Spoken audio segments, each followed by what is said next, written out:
इतनी पुरअसर होती हैं वो शिद्दतें जो तुम्हें तहज्जुद तक खींच लाती हैं। और जानते हो सुकून क्या है? अपने रब से अकेले बैठकर गुफ्तगू करना। एक दर्द भरी रात अल्लाह के रूबरू बैठकर गुजारी जाए तो जिंदगी की बाकी रातें जागकर गुजारनी नहीं पड़ती। जब तुम्हें कोई उम्मीद नजर नहीं आती तो वो तुम्हें तहज्जुद की लगन लगा देता है और एक नई उम्मीद जगा देता है। तुम्हें क्या लगता है कि जब रात सोने के लिए बनाई गई है और हर शख्स सुकून की नींद सो रहा है तो वो क्या तुम्हें बिला वजह ही जगाए हुए है? ये तड़प अल्लाह ने पैदा की है। तुम सोचते हो कि हम खुद अल्लाह की जानिब जाते हैं, हालांकि तुम्हें तो उसकी जानिब बुलाया जाता है। तहज्जुद से तकदीर बदल जाती है। तुम रातों को उठकर अल्लाह से मांगो तो सही। जो कहानी तहज्जुद तक पहुंच जाती है फिर वो कभी भी अधूरी नहीं रहती। चाहत से नसीब तक का जो फासला है वो बस दुआ का है। जब तुम्हारे जहन में बार बार तहज्जुद पढ़ने का ख्याल आए तो समझ जाओ कि तुम्हारी दुआओं को कबूलियत का परवाना मिल चुका है। तुम्हारी दुआएं कबूलियत का दर्जा पा चुकी हैं। तुम बस दुआ मांगो, बाकी उस पर छोड़ दो। क्या पता उसे तुम्हारा मांगना इतना पसंद हो कि वो तुम्हें और सुनना चाहता हो। अगर तहज्जुद में कोई खास बात ना होती तो अल्लाह तहज्जुद पढ़ने वालों के लिए पहले आसमान पर क्यों आता, सिर्फ ये पूछने के लिए कि उन्हें क्या चाहिए।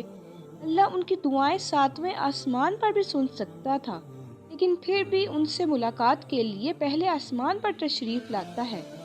अल्लाह तहज्जुद पढ़ने वालों को बहुत खास रखता है। बेशक मेरा रब आजमाता भी है और संभालता भी है। नबी पाक सल्लल्लाहु अलैहि वसल्लम ने फरमाया कि हमारा परवरदिगार बुलंद बरकत वाला है। हर रात उस वक्त आसमान दुनिया पहले आसमान पर आता है जब रात का आखिरी तिहाई हिस्सा रह जाता है। वो कहता है, कोई मुझसे दुआ करने वाला है कि मैं उसकी दुआ कबूल करूं? कोई मुझसे मांगने वाला है कि मैं उसे दूं? कोई मुझसे बख्शिश तलब करने वाला है कि मैं उसको बख्शिश दूं? वो वाहिद वक्त होता है जब अल्लाह आपसे इतना करीब आकर यानी पहले आसमान आकर आपको पुकारता है कि क्या कोई मुझसे मांगने वाला है। तहज्जुद तो वो वाहिद तीर की मानद है जिसका निशाना कभी खाली नहीं जाता। ये वो वक्त है जिस पर मांगी गई दुआ कून पाती है। यानी अगर आपको कुछ भी शिद्दत से चाहिए और उसके लिए आपने तहज्जुद में दुआ नहीं की तो समझे आपके दिल में वो दुआ के कबूल होने की तरफ और लगन नहीं है। अगर तुम्हारा दिल बार बार तुमसे इस बात पर लड़ता है कि भी हार नहीं माननी, अभी तो शिद्दत से अल्लाह पर यकीन रखना है और दुआ की कबूलियत होती देखनी है। मुश्किलात तो रब का इनाम होती हैं और आपका रहमान आपसे इम्तिहान लेकर आपको मजबूत करना चाहता है। फिर क्यों परेशान होते हो? रब्बुल आलमीन ने आपको जिस मुश्किल में डाला है वो उस मुश्किल से निकालने का कोई हल भी निकाल देगा।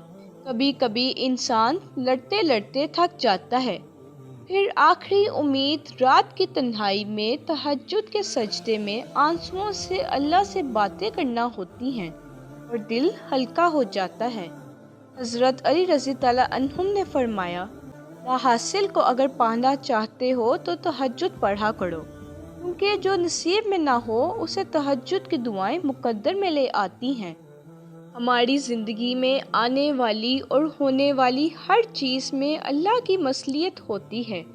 अल्लाह जानता है कि मेरा बंदा मेरी जानिब एक आवाज़ पे आ जाएगा और इस बंदे को मुझे थोड़ी सी सख्ती पर अपनी तरफ लाना होगा। तभी वो तुम्हें ऐसी हकीकतों से मिलवाता है कि तुम टूट जाते हो और फिर उसकी तरफ भागे चले जाते हो।